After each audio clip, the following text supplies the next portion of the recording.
Mas quando é adequado a gente usar o aprendizado de árvore de decisão? Ah, os algoritmos que a gente vai ver são adequados para conjuntos de dados de treinamento que possuam instâncias descritas por atributos, tendo seus valores tanto discretos quanto contínuos.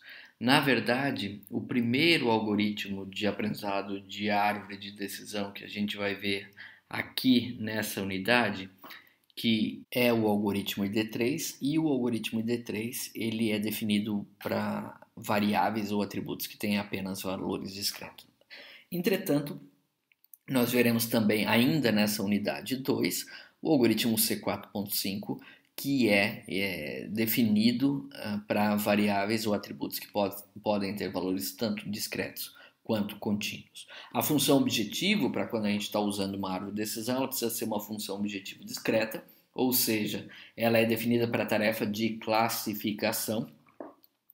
A gente, na verdade, diz em mineração de dados que quando a minha função alvo ou função objetivo é discreta, por exemplo, no aprendizado de conceito, que ela vai responder é sim ou não, isso é classificação, né?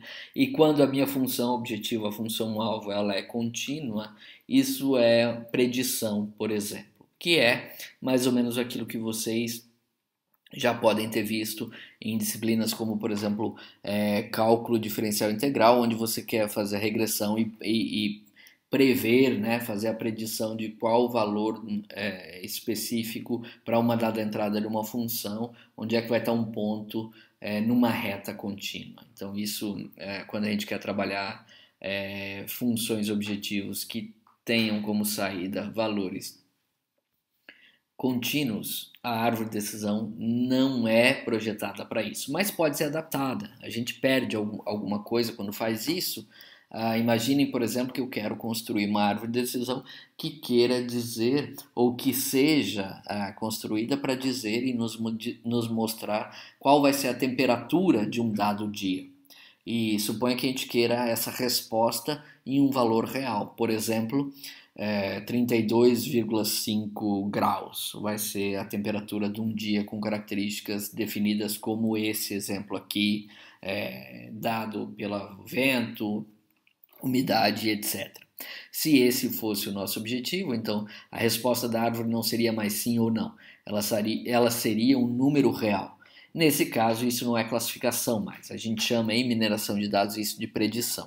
Tá? A árvore ela não é originalmente definida para isso, pode ser adaptada para isso.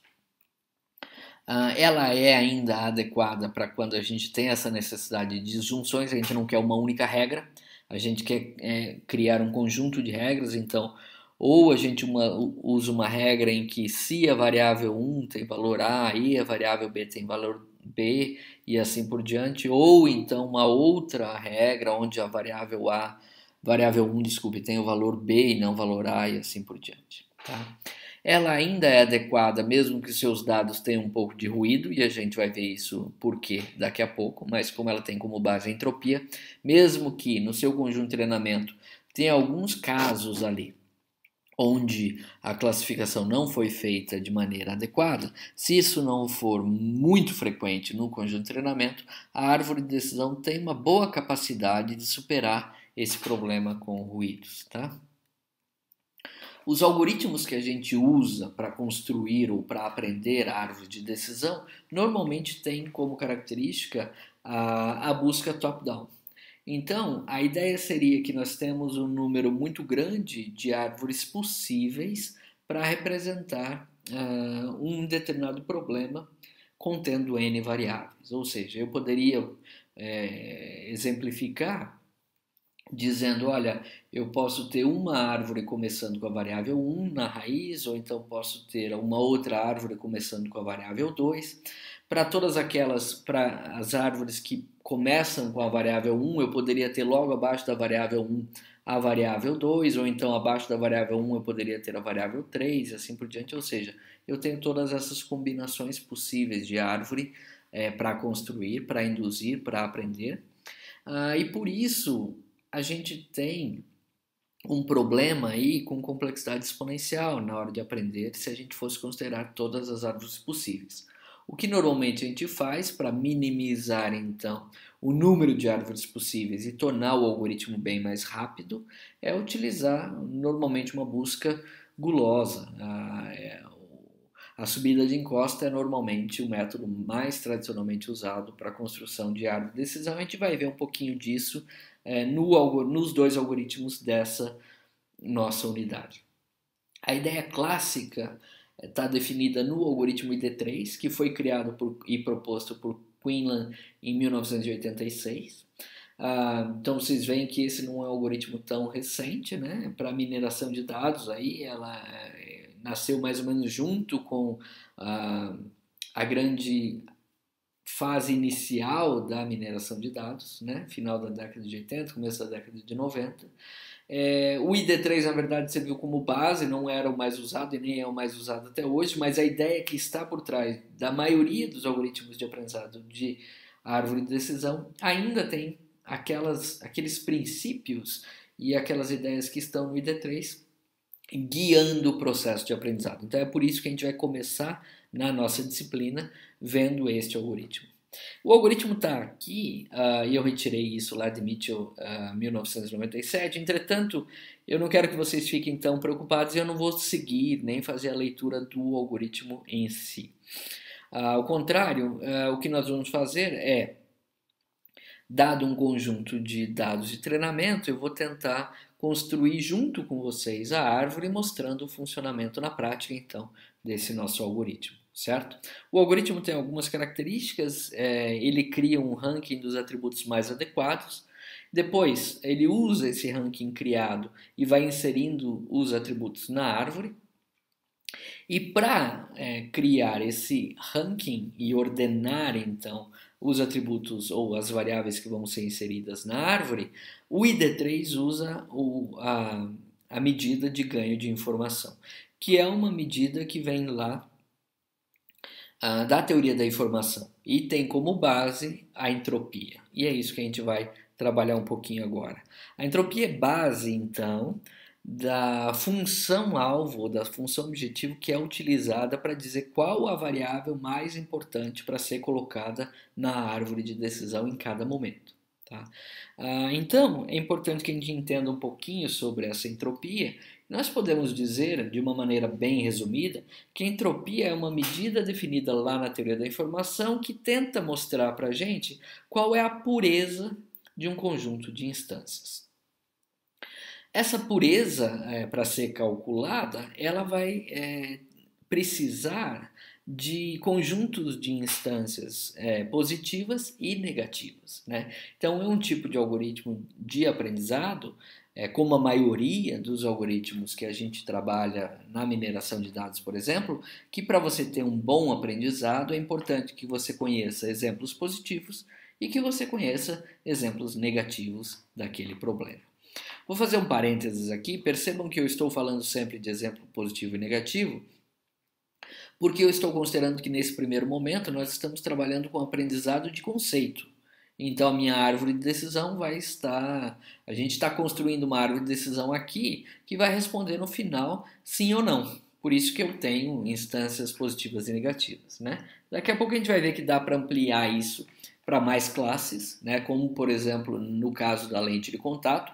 Então eu teria instâncias da classe lente gelatinosa, eu precisaria de exemplos da classe lente rígida e precisaria de exemplos da classe nenhuma lente a ser usada. Né? Então eu preciso de um conjunto de instâncias para todas as classes que o meu problema tem ou apresenta.